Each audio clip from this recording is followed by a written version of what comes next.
Morning all of you students. Operator के अंदर आज हमारा जो ऑपरेटर है वो इंक्रीमेंट और डिक्रीमेंट ऑपरेटर है। और इंक्रीमेंट और डिक्रीमेंट ऑपरेटर के लिए हम जो सिंबल का प्रयोग करेंगे वो सिंबल होगा प्लस प्लस और माइनस माइनस। अब इसका उपयोग क्या होता है वो आपको बता देता हूँ कि हमें यदि किसी वेरिएबल के अंदर एक वैल्यू को इंक्रीज करना है या एक वैल्यू को कम करना है तब अपन इंक्रीमेंट और डिक्रीमेंट का प्रयोग करेंगे। कैसे होता है, सपोज हमने यहाँ पे लिखा है a इक्वल टू 10, तो a का मान जो है वो 10 हो गया। अब मैं यहाँ पे लिखता हूँ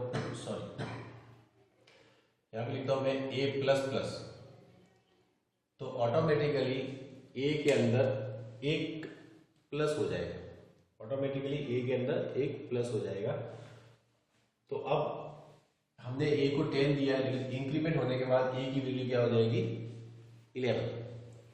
सेम थिंग्स हम डिक्रीमेंट भी कर सकते हैं। Suppose a is equal to, दूसरा वेरिएबल ले लेते हैं, suppose b is equal to 10, then हमने यहाँ पे लिखा b माइनस माइनस, तो ये एक वैल्यू को डिक्रीज करेगा। तो अब ये लिखने के बाद जब ये एक्सप्रेशन प्रोग्राम में चलेगा तो एक नंबर कम हो जाएगा, तो यहाँ पर b की वैल्यू क्या हो जाएगी 9।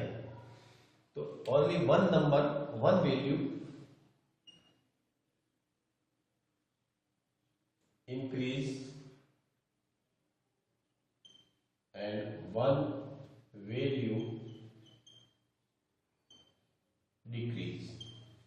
बाय डिफॉल्ट जो है इंक्रीमेंट ऑपरेटर एक वैल्यू को इंक्रीज करता है, बाय डिफॉल्ट डिक्रीमेंट ऑपरेटर एक वैल्यू को, एक नंबर को डिक्रीज करता है। यदि हम इससे अधिक नंबर इंक्रीज या डिक्रीज करना चाहते हैं तो हमारा एक्सप्रेशन जो है वो इस तरीके से होगा। Suppose a is equal to 10 है, तो यहाँ पे हम लिखेंगे a इज इक्वल टू, ज्यादा इंक्रीज करना है, a is equal to a plus 2। क्या लिखेगा हम a प्लस 2। तो यहाँ पे प्लस प्लस लगाने से तो सिंगल इंक्रीमेंट हो गया।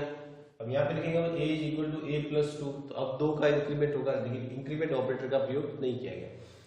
इसी को हम शॉर्टकट में भी लिख सकते हैं a plus equal to 2, a plus equal to 2। आपको a को वापस रिपीट करने की आवश्यकता नहीं होती है।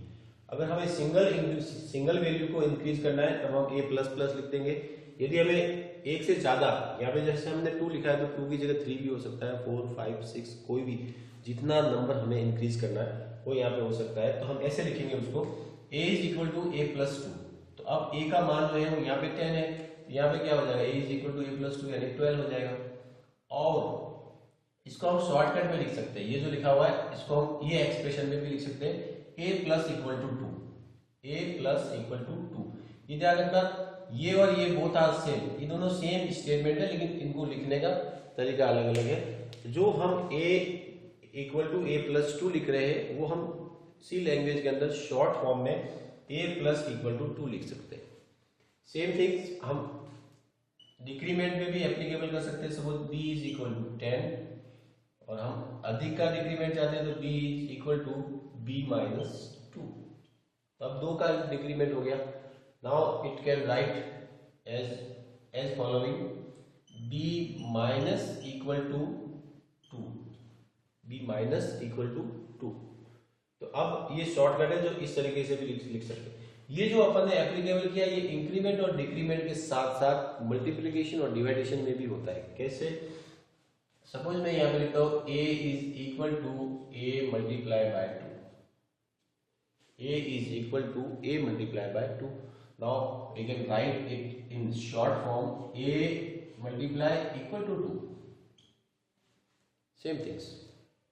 Now dividation के साथ भी ये applicable होगा, a is equal to a divided by 2।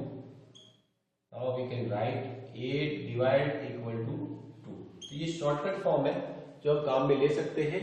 और ये आपका इंक्रीमेंट ऑपरेटर और डिक्रीमेंट ऑपरेटर। अगर हमें अधिक का इंक्रीमेंट करवाना है तो हम इस तरीके से लिखेंगे a प्लस इक्वल टू 2 या plus equal to 2 a b minus 2, तो माइनस इक्वल टू 2 भी लिख सकते हैं। और ये शॉर्ट हैंड जो है ये एप्लीकेबल होता है आपके मल्टीप्लिकेशन, जैसे a is equal to a multiply by 2 तो we can write a multiply equal to 2, a is equal to a divide by 2, we can write a divide equal to 2।